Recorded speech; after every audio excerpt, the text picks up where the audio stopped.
तू घटाए से किसी के न घटा है न घटे, जब बढ़ाए तुझे अल्लाह ताला तेरा, मिट गए मिटते हैं मिट जाएंगे आदा तेरे, न मिटा है न मिटेगा कभी चर्चा तेरा। हुजूर पाक सल्लल्लाहु ताला अलैहि वसल्लम की कोई चीज तुम तारीख से नहीं मिटा सकोगे। बहरहाल रिज्क में बरकत और उसात के बेशुमार मौजज़ात हैं। एक बार तो कमाल की बात है, मकाम ज़ोरा पर हुजूर पाक सल्लल्लाहु ताला अलैहि वसल्लम तशरीफ फरमाए। यहाँ सहाबा कहते हैं हमारे पास पानी फिर खत्म हो गया, पानी कुछ भी नहीं था, ना कुआं करीब में था, कुआं था तो कुल्ली फरमाई, कुएं का पानी बाहर आया। हजरत मूसा अलैहिस्सलाम का मौजज़ा याद होगा आपको, आपने लकड़ी से पत्थर पर मारा एक मर्तबा, 12 चश्मे बाहर निकले। कुरान पाक में है, कुरान ने फरमाया फनफजरत मिन हुस्नता अशरत आइना, 12 चश्मे पानी के निकले थे। और इसलिए कि उनकी उम्मत में 12 कबीले थे, 12 कबीलों के लिए 12 चश्मे निकल गए। किस चीज से मूसा अलैहिस्सलाम ने मारा? अपने असा से। किस पे मारा? पत्थर पे। पत्थर से 12 चश्मे निकले। मुस्तफ़ा करीम सल्लल्लाहु ताला अलैहि वसल्लम सफर में, सहाबा तशरीफ लाए, शिकायत की पानी की।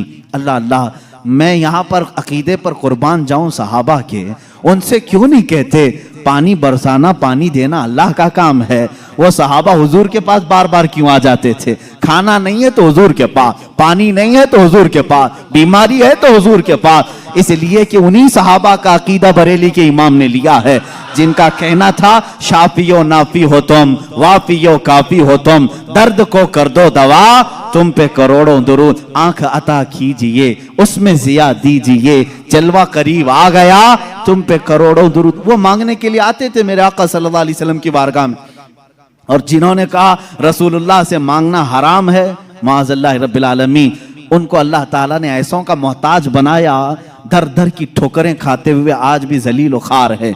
इसीलिए मेरे इमाम ने कहा है, जो तेरे दर से यार फिरते हैं, दर बदर यूं ही खार फिरते हैं, दर बदर यूं ही खार फिरते हैं। हमें फख्र है इस बात पर, हम मोहताज हैं तो मदीने के ताजदार के रसूल करीम सल्लल्लाहु ताला अलैहि वसल्लम से मांगेंगे। इसलिए मांगते हैं कि रब है मोती ये है कासिम, रिस्क उसका है खिलाते ये हैं, रिस्क उसका है खिलाते ये हैं। हम खालिक समझकर, हम रसूलुल्लाह को राज़िक समझकर नहीं जा रहे हैं, बल्कि वो रज़्ज़ाक़ हकीकी के नायब हैं।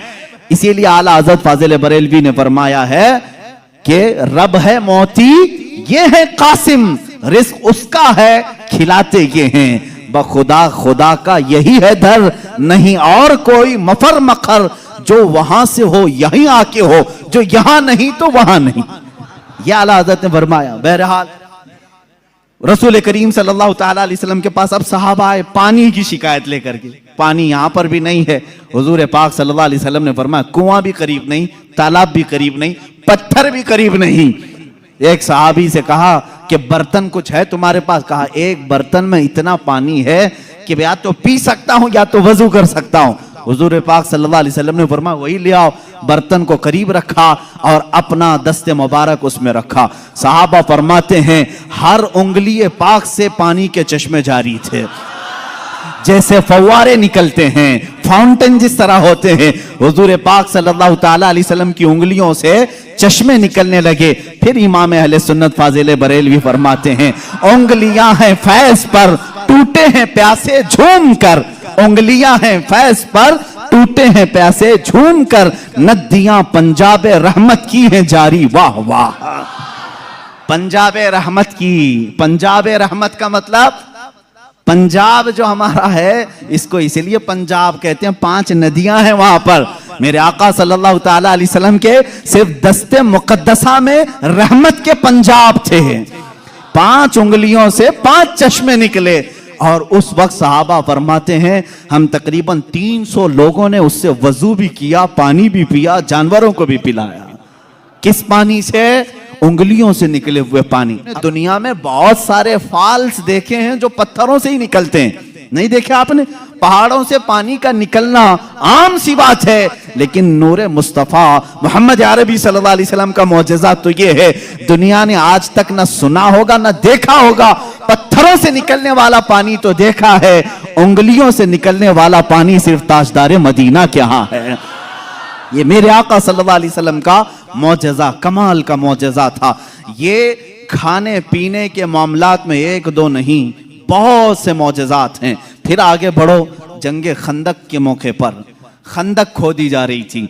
वाकया ऐसा था, मेरे इन 12 रोज़ा उन्वानात में एक उन्वान है इंशाअल्लाह, हुजूर सल्लल्लाहु ताला अलैहि वसल्लम के सारे गज़वात, हुजूर की जंगी हिकमतें क्या थीं, इंशाअल्लाह अज़ीज़ उसमें अर्ज़ करूँगा। खंदक एक जंग हुई है, उसका नाम ही ग़ज़वा खंदक इसलिए है कि मदीने के अतराफ में एक बहुत बड़ी खंदक खोदी गई थी, एक खाई खोदी गई थी। वजह यह थी कि दुश्मन पूरी की पूरी फौज लेकर मदीने में दाखिल ना हो, इसलिए कि जब दुश्मन फौज लेकर अपने शहर में आएंगे, शहर में तहस नहस करेंगे, बर्बादी करेंगे। बाहर ही निपट लिया जाए तो घर तो महफूज रहेंगे। जंग होगी, कुछ तो नुकसान होगा कि नहीं होगा। जैसे देखने इराक तबाह हो गया, शाम तबाह हो गया। यही जंग अगर अमेरिका में होती तो क्या वो बचा होता? जहां जंग होती वहां के घर उजड़ जाते। मदीना तैयबा से बाहर जंग के लिए खंदक खोदी गई। अब ये खंदक खोदने में काफी दिन लग गए। सहाबा उस जमाने में भूखे प्यासे फाका कशी में खंदक खोदते रहे। ऐसे नहीं कि सिर्फ सहाबा ने खोदा, अल्लाह के नबी सल्लल्लाहु ताला अलैहि वसल्लम ने खुद भी अपने हाथ से खंदक खोदी है। एक बार सहाबा फरमाते हैं, बड़ा पत्थर आ गया, किसी से नहीं टूटता था, हिलता भी नहीं था। उस वक्त रसूल करीम सल्लल्लाहु अलैहि वसल्लम को उन्होंने खबर दी। अल्लाह के हबीब सल्लल्लाहु ताला अलैहि वसल्लम तशरीफ लाए।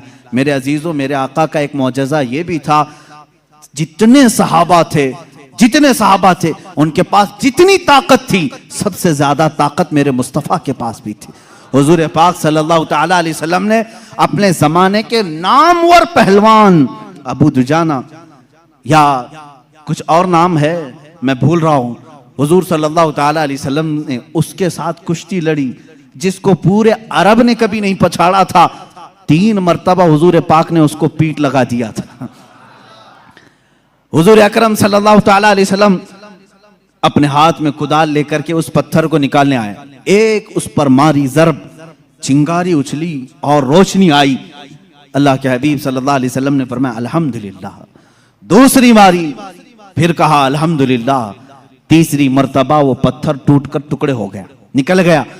सहाबा ने पूछा कि हुजूर, हर आपने पत्थर पर जब भी कुदाल मारी चिंगारी निकली, आपने जुबान से कुछ कहा? कहा जब पहली मर्तबा मैंने कुदाल मारी, मैंने देखा ईरान फतह हो चुका है। कुदाल यहां मदीने में मारी जा रही है और खबर ईरान के फतह होने की दी जा रही। दूसरी कुदाल मारी, हुजूर पाक सल्लल्लाहु ताला अलैहि वसल्लम ने फरमाया यमन फतह हो चुका है। बाज़ रिवायात में अलग अलग मुल्कों के नाम मुझे मिले। बहरैन के महल्लात को फतह होते हुए मैंने देखा। हुजूर अकरम सल्लल्लाहु ताला अलैहि वसल्लम ने 3 ज़रबों में उस पत्थर को ख़त्म कर दिया और उसी वक्त ईरान के, मुल्क रोम के और बहरैन के फतह होने की बशारतें दी।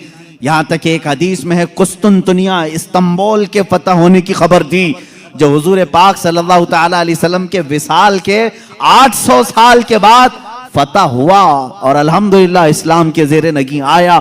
जहां जहां की खबरें हुजूर ने दी थी, सब मुल्क फतह हुए। आज भी वो दायरा इस्लाम में है, आज भी मुसलमानों के ज़ेरे नगी हैं। अब यहाँ पर जो मौजज़ा हुआ, एक तो पत्थर का टूटना और गैबी खबरें देना, दूसरी बात हजरत जाबिर रज़ियल्लाहु ताला अन्हु एक अजीज सहाबी थे। वो आते हैं अपनी बीवी से कहते हैं, मैं देख रहा हूँ अल्लाह के नबी सल्लल्लाहु अलैहि वसल्लम पेट पर पत्थर बांधे हुए। क्यों बांधा जाता था उस वक्त? इसलिए कि पेट अगर ढीला रहे, भूख की शिद्दत से बार बार ख्वाहिश खाने की होती रहे, उसको टाइट कर लिया जाए तो बार बार भूख न लगे। ये उस वक्त मामूल रहा होगा। अल्लाह के नबी सल्लल्लाहु अलैहि वसल्लम ने भी अपने पेट पर पत्थर बांधे। हजरत जाबिर कहते मुझसे देखा नहीं जा रहा है, इस हालत में मेरे आका काम भी कर रहे हैं। जाबिर रज़ियल्लाहु ताला अन्हु का घर वहाँ से करीब था खंदक के। उनकी बीवी से उन्होंने कहा कुछ खाने को हो तो बना दो।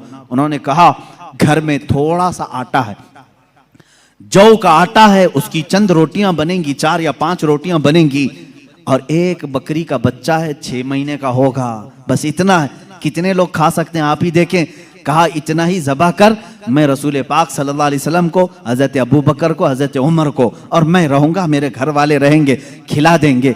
वो आए, कान में आकर के हुजूर से कहा या रसूल अल्लाह सल्लल्लाहु ताला अलैहि वसल्लम, घर में एक छोटा सा बकरी का बच्चा है, हमने ज़बह किया है, थोड़ा सा आटा है, आप अबू बकर उमर घर पर तशरीफ लाएं। अल्लाह के नबी सल्लल्लाहु अलैहि वसल्लम ने दावत कबूल कर ली। कहा जाबिर जाओ तुम खाना बनाओ, लेकिन जब तक मैं ना आऊं हांडी चूल्हे से ना उतारो और रोटियों के टुकड़े ना करो। हुजूर पाक सल्लल्लाहु अलैहि वसल्लम की ये बात सुन करके वो जाने लगे थे, अभी हुजूर ने पलटकर जितने सहाबा थे कहा, ए मेरे सहाबा, जाबिर के घर में सबकी दावत है, चलो। जाबिर के घर में दावत, 1500 सहाबा थे, 1500 सहाबा।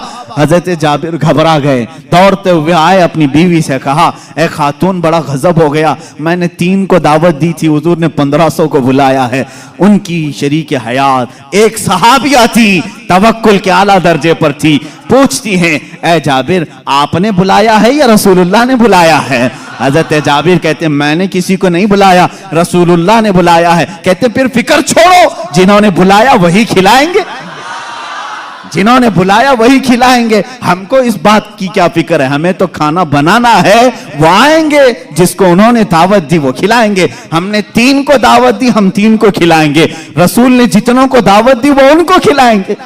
ये खातून का अकीदा देखें, सहाबिया हैं। हजरत जाबिर रज़ियल्लाहु तआला अन्हु फरमाते हैं, घर मेरे आका तशरीफ लाए, घर में बैठने की जगह भी 10 लोगों की थी, 10 लोग बैठ सकते थे। अल्लाह के हबीब सल्लल्लाहु तआला अलैहि वसल्लम तशरीफ लाए और उस हांडी को जो चूल्हे पर रखी हुई थी, कहा इसको उतारना नहीं, उसमें अपना लुआबे पाक डाला और उसके बाद फरमाया निकाल कर देते जाओ। हजरत जाबिर कहते हैं 10-10 लोगों का खाना निकालता था, रोटियां दस्तरखान पर बिछाई जाती थी। शाम हो गई, 1500 सहाबा खा लिए, अभी मेरी हांडी में आधा खाना बाकी ही रहा। ये मौजिज़ा है मेरे आका सल्लल्लाहु अलैहि वसल्लम का। रिस्क में वुसअत और बरकत सिर्फ लुआबे पाक से, जो बराबरी का दावा करते हैं वो भी अपने घर की हांडियों में थूक के दिखाएं, तुम्हारे घर वाले ना खाएं। मुस्तफा करीम सल्लल्लाहु अलैहि वसल्लम जिस पे लुआब लगा दें, 1500 जलीलुल कद्र सहाबा खाएंगे भी और हांडी में बचा भी रह जाएगा। अजीजा ने गिरामी, बराबरी का दावा ना करो, वरना थूकोगे तो मर जाओगे, तुम्हारे घर में कभी जहर ना हो जाए, तुम्हारे थूक में थूकोगे तो बच्चे मर भी जाएंगे। बहरहाल ये मौजिज़ा एक ही नहीं पेश आया, 3-3 मौजिज़े यहां पर आए, 3-3 मौजिज़े हजरत जाबिर के घर में तन्हा। हुजूर पाक सल्लल्लाहु तआला अलैहि वसल्लम दावत के लिए आए भी। उसके बाद दूसरी बात ये भी हुई, उनके घर में एक हादसा हो गया था। उनके घर में हादसा ये हुआ, बकरी को ज़बह किया था बाप ने, हजरत जाबिर ने, उनके 2 बच्चे थे, दोनों बच्चों ने देखा और बड़े बच्चे ने छोटे बच्चे को बुलाया, आ मैं तुझे दिखाता हूं अब्बा बकरी को ज़बह कैसे कर रहे थे। छुरी लिया और छोटे बेटे को ज़बह कर दिया, गला काट दिया, और जैसी खून निकलने लगा मां ने देखा, घबराई, बच्चे को पकड़ने के लिए कि चाकू उसके हाथ में थी, वो दौड़ता हुआ छत पर चढ़ा और पांव फिसला, छत से गिरा, नीचे गिरते ही सर पर चोट आई, वहीं फौत हो गए। एक साथ 2 बच्चों का इंतकाल, किस वक्त? जिस वक्त हुजूर की दावत घर में हो रही। हजरत जाबिर को मालूम नहीं था, वो खाना बनाने का हुक्म देकर चले गए थे, यहां दोनों बच्चे फौत हो चुके थे। लेकिन उस वफाशियार खातून के जज्बे को हजारों सलाह, दोनों बच्चों की लाशों को उठाई, घर के एक कोने में लेकर आई और उन पर चादर डाल दिया।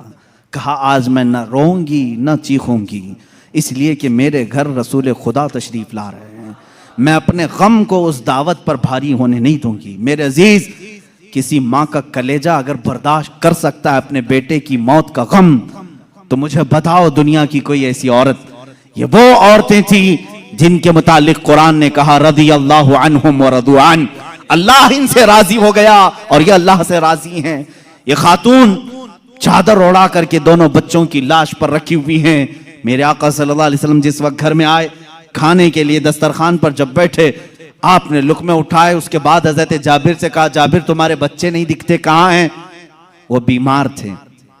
बीवी से आकर के कहा, खातून कहाँ हैं बच्चे? खातून ने कहा वो सो रहे हैं, वो सो रहे हैं, आप जाएं। हुजूर पाक सल्लल्लाहु अलैहि वसल्लम के साथ बैठे हैं, वो आए, कहा हुजूर वो आराम कर रहे हैं, सो रहे हैं। हुजूर पाक सल्लल्लाहु अलैहि वसल्लम ने फरमाया जाओ उनको ढूंढ लाओ। दोबारा आए, खातून से कहा कि बच्चे कहाँ हैं? कहा आपको मालूम था वो बीमार थे। कहाँ वो बीमार थे? कहा अब वो बहुत अच्छी नींद में सोए हुए हैं, नहीं उठेंगे। खातून ये कह रही हैं, अपने शोहर को तक जाहिर नहीं किया। हजरत जाबिर दोबारा तीसरी बार मेरे आका सल्लल्लाहु अलैहि वसल्लम ने फरमाया, जाबिर मुझे अल्लाह का हुक्म है कि मैं तेरे बेटों के साथ खाऊं। हुजूर पाक सल्लल्लाहु अलैहि वसल्लम दस्तरखान से उठ गए, खाना रखा हुआ था, अंदर खुद चल करके आए, खुद पूछा कि कहाँ सो रहे हैं, मुझे भी दिखा दो। हजरत जाबिर की खातून जो थी, बीवी थी, वो उस कमरे में ले गई, लाशों पर से चादर उठाया। हजरत जाबिर कहते हैं मैं देख करके दहल गया, बच्चों की लाशें हैं। अल्लाह के नबी सल्लल्लाहु ताला अलैहि वसल्लम करीब गए, दोनों बच्चों के हाथों को पकड़ा और कहा बहुत देर से हम तुम्हारे इंतजार में, उठो दस्तरखान बिछा है। दोनों बच्चे अपने कपड़े झाड़ते हुए खड़े हो गए। मूसा ईसा अलैहिस्सलाम के मुर्दों को जिंदा करने का मौजज़ा तुमने सुना होगा। नबी रहमत सल्लल्लाहु ताला अलैहि वसल्लम अपने गुलामों के घर में जो फौज शुदा शहजादे थे उन्हें जिंदा भी किया और अपने दस्तरखान पर बिठाया भी। और ये बच्चे सिर्फ थोड़ी देर के लिए जिंदा नहीं हुए थे, फिर एक लंबी जिंदगी इन्होंने गुजारी मेरे आका की सोहबत में, और हदीसें भी रिवायत की। ये हुजूर अकरम सल्लल्लाहु अलैहि वसल्लम का मौजज़ा। दो मौजज़े एक ही घर में। तीसरा मौजज़ा ये है, ये रहमत आलम सल्लल्लाहु ताला अलैहि वसल्लम जिस घर पर जाएं उस घर के रहमो करम की बातें ना पूछो, वहां बरकत ही बरकत है। पूरा खाना खाकर जब सहाबा चले जा रहे थे, सारी हड्डियों को जमा किया। मेरे आका सल्लल्लाहु अलैहि वसल्लम ने फरमाया वही बकरी का 6 माह का बच्चा था। अल्लाह के नबी सल्लल्लाहु अलैहि वसल्लम ने कहा ए बकरी खड़ी हो जा। बकरी अपना कान झाड़ते हुए खड़ी हो गई। हजरत जाबिर को उनकी बकरी वापस दी गई। अजीजा ने गिरामी, ये मुस्तफ़ा करीम सल्लल्लाहु ताला अलैहि वसल्लम के नाज हैं और उनके अंदाज हैं। जिस घर में गए सारों को खिलाया भी, और खिलाने वाले के बच्चों को भी जिंदा किया, बकरी को भी जिंदा किया। तुम्हारा माल तुम्हें दे दिया गया और सबको खिला भी दिया गया।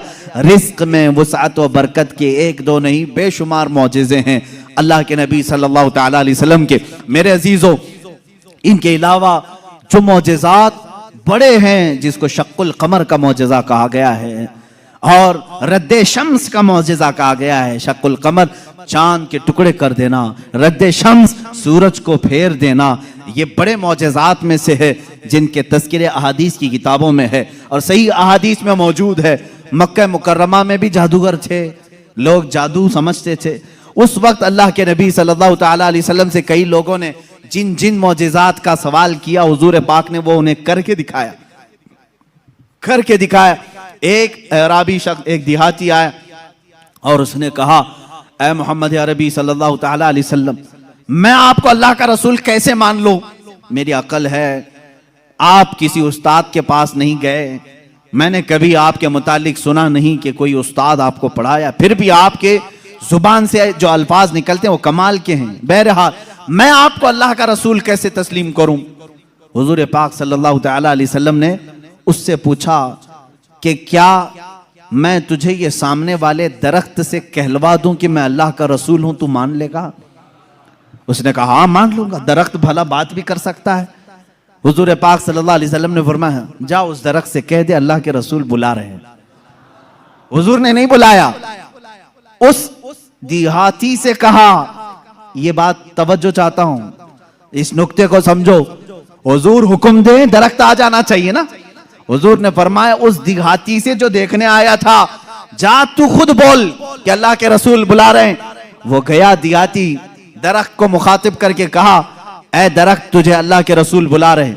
हदीस पाक में वो दरख्त अपने जड़ों समेत बाहर आया, काफी बड़ा दरख्त है, और झूमते हुए जैसे पिंडलियों पर इंसान चलता है बारगाह मुस्तफा में आया और ऐसे झुका जैसे इंसान रुकू में झुकता है। अली सल्लम ने फरमाया दरख्त तो अपने मकाम पर वापस चला जा। वो दरख्त फिर वहीं चला गया जहां था वहीं। आज भी मक्का मुकर्रमा में उस दरख्त की जगह पर एक मस्जिद बनाई गई है। ये तुर्कियों की बदौलत बनी थी, वहाबियों की बदौलत नहीं। उस मस्जिद को मस्जिद शजरा कहते हैं, दरख्त वाली मस्जिद। उस देहाती ने बाद में कहा ऐ अल्लाह के रसूल, जब दरख्त आपको अल्लाह का रसूल मानते हैं और सजदा करते हैं, उनसे ज्यादा हक तो इंसानों का है। मैं सजदा करूं आपको, मैं अल्लाह का रसूल मानूं। अल्लाह के नबी ने फरमाया, अल्लाह ने अपने अलावा किसी और के लिए सजदा हलाल नहीं किया, सजदा सिर्फ अल्लाह का होगा। हाँ, उसने कलमा तैयबा पढ़ा और ईमान लाया। मैं यहां बताना चाहता हूं, मौजज़ा वो है रसूल जो कह दे वो हो जाए, लेकिन यहां तो रसूल ने दरख्त को नहीं कहा, इस देहाती ने जाकर कहा। वो भी अभी ईमान नहीं लाया था, ईमान लाने से पहले जाकर कहा, ऐ दरख्त तुझे रसूल बुला रहे हैं। पता चला रसूल का गुलाम जो होता है, रसूल से जिसकी निस्बत हो जाए, जिसका कनेक्शन मजबूत हो जाए, वो भी अगर मखलूकात को हुक्म दे दे तो उसके हुक्म की वो पाबंदी करते नजर आते हैं। इन मौजज़ात को उन्होंने देखा, दरख्त का निकल करके आना, हिरन का बात करना हुजूर से, ऊंट का बात करना, भेड़िए का गुफ्तगू करना, ये मक्का वालों ने सुना भी है। फसी अरबी जुबान में एक भेड़िया गुफ्तगू कर रहा था मक्का में। एक आदमी ने, मक्के वाले ने देखा भेड़िया गुफ्तगू कर रहा है अरबी में, उसका शिकार इसने छीन लिया था। उसने कहा, अल्लाह ने जो मुझे रिस्क दिया तूने छीन लिया। इसने पलट करके कहा, क्या जानवर भी अरबी बोलते हैं? उस भेड़िए ने जवाब क्या दिया सुनी। उस भेड़िए का जवाब वो आशिक रसूल होगा। उसने कहा, ए नादान, जानवर का बात करना इतने ताज्जुब की बात नहीं, इससे बड़े ताज्जुब की बात तो यह है, अल्लाह का सबसे मुकद्दस रसूल मक्का में है और तू ईमान नहीं लाता। इससे बड़ा ताज्जुब यह है। इसी से समझ में आता है कि जानवर भी ये जानते हैं कि अल्लाह के रसूल सबसे आला व अफजल हैं, अशरफ और अक्लमल है। अजीजा ने गिरामी वक़ात, एक बार अबू जहल ने प्रोपेगेंडा फैलाया कि आओ देखते हैं मोहम्मद की बहुत सल्लल्लाहु तआला अलैहि वसल्लम, बहुत सारे लोग कायल हो गए, ये जो कुछ भी दिखाते हैं जमीनों पर दिखाते हैं। खत लिख करके यमन के एक बहुत मुअज़्ज़ज़ शख्स जिनको हबीब यमनी कहते हैं, बुलाया। अबू जहल की अच्छी दोस्ती थी, तिजारत की साथीदारी रही होगी। हबीब यमनी को कहा, हमारे यहाँ एक ऐसा शख्स निकला है जो ऐसे ऐसे दावे कर रहा है, आओ। उस हबीब ने कहा, मैं तो अपनी आंखों से आकर के देखूंगा, अगर वो जादूगर है तो मैं समझ जाऊंगा कि वो कैसे जादू करता है, मुझे भी थोड़ा इल्म है। वो शख्स हबीब यमन से निकल करके मक्का आया। अबू जहल ने सारे लोगों को जमा किया, मोहम्मद अरबी सल्लल्लाहु तआला अलैहि वसल्लम के पास आए और कहा, अगर आप अल्लाह के रसूल हैं और आप जो कुछ दिखाते ये मौजज़ा है, तो अब हमें ज़मीनी मौजज़ा, ज़मीनी करतब की ज़रूरत नहीं। इसलिए कि मक्का वालों का ये अकीदा था, जादूगर जो भी दिखा सकता है वो ज़मीन पे, आसमान पे नहीं दिखाएगा। आसमान पे जादू नहीं चलता। आज भी कोई जादूगर आसमान पे जादू करके दिखाए, नहीं चलेगा। उन्होंने कहा, ज़मीन की बहुत सारी चीज़ें देखी, आसमान पे कुछ दिखाओ। ये 14वीं ईद का चांद उस रात चमक रहा था। हुजूर पाक सल्लल्लाहु तआला अलैहि वसल्लम ने फरमाया कि अगर मैं इस चांद को 2 टुकड़ों में तब्दील कर दूं तो उस शख्स ने कहा, हबीब जो यमन से आया, तब तो हम आपको अल्लाह का रसूल मान लेंगे, अगर आपका हुक्म आसमानों पर भी चलता है। हुजूर पाक सल्लल्लाहु तआला अलैहि वसल्लम जबल अबू कुबैस, एक पहाड़ी है मक्का में, उसके नीचे खड़े थे, सारा मजमा था। अल्लाह के नबी सल्लल्लाहु तआला अलैहि वसल्लम ने चांद की तरफ यूं इशारा फरमाया। अचानक चांद शक हुआ, एक टुकड़ा पहाड़ के इस तरफ, दूसरा टुकड़ा पहाड़ के उस तरफ नजर आ रहा था। ये ऐसा नहीं कि करतब दिखाने वाले यूं तोड़कर यूं बिठा दें।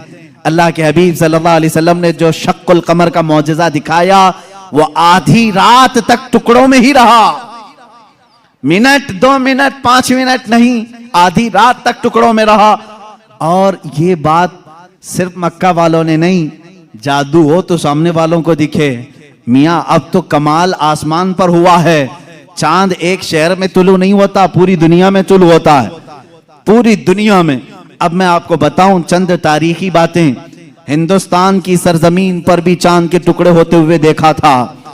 राजा चिरमन, जो कासरगोड केरला के रहने वाले, आज भी उस राजा का फोर्ट मौजूद है।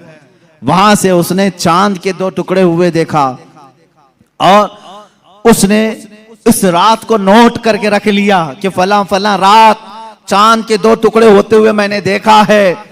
फिर जब हजरत मालिक बिन दीनार तशरीफ लाए, हिंदुस्तान आए और उनके कमालात को देख करके उसने कहा एक रहस्य है, एक मुअम्मा है जो हल नहीं होता। मैंने एक रात चांद के 2 टुकड़े होते हुए देखा है। हजरत मालिक बिन दीनार ने कहा वो मेरे आका की उंगलियों की बरकत थी। कहा वो कौन है, कहाँ रहते हैं? कहा वो मक्का मुकर्रमा में है।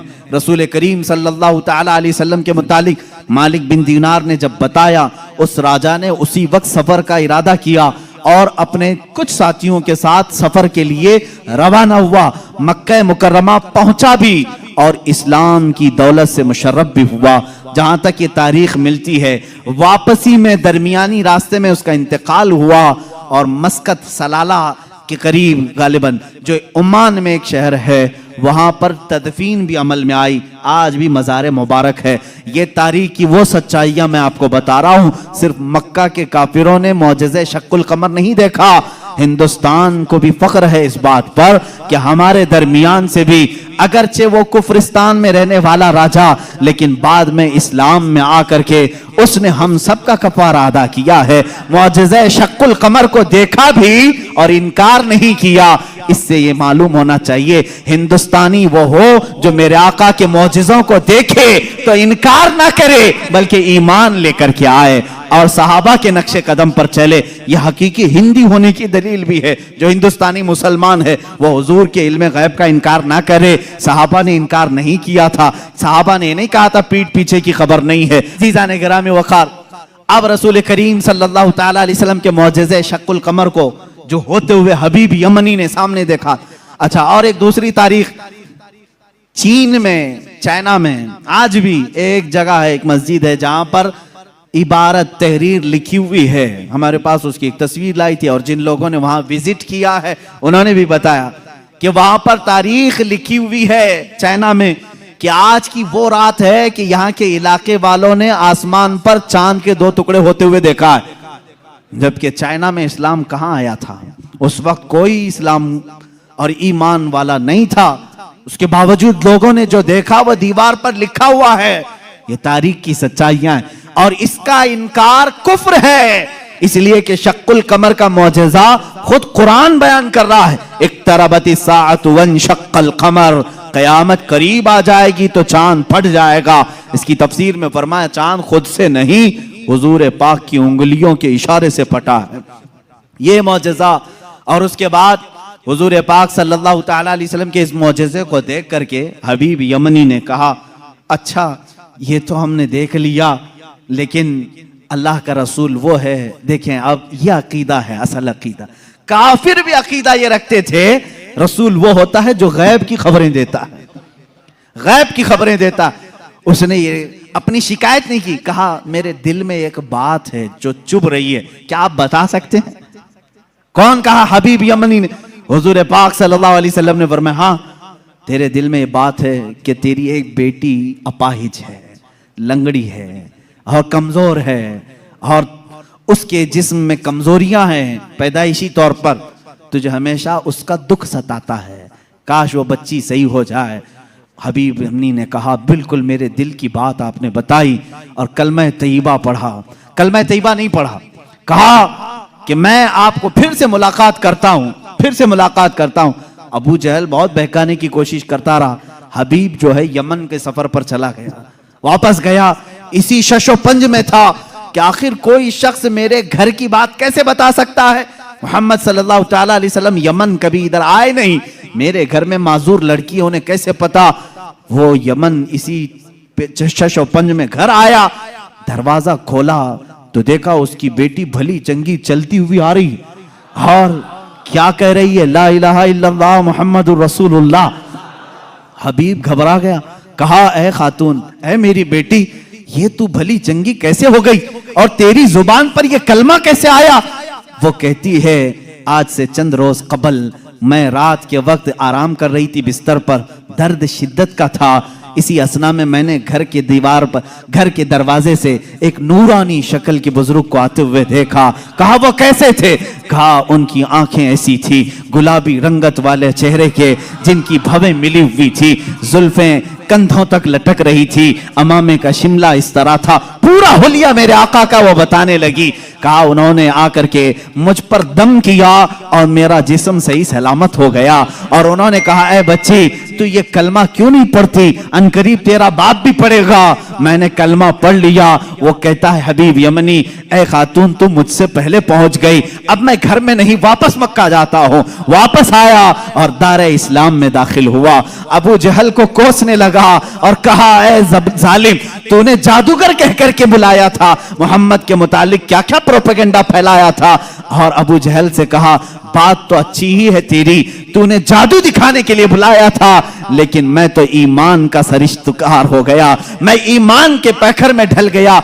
अल्लाह का एहसान है मेरे अजीजों, ये मेरे आका सल्लल्लाहु तआला अलैहि वसल्लम का एक मौजिजा दिखाने के लिए लोगों ने कहा 3-3 मौजिजे उस वक्त दिखाए, चांद के टुकड़े भी किए, उसकी बेटी के घर में उसको सेहत भी दिया और फिर उसको ईमान की दौलत से भी नवाजा।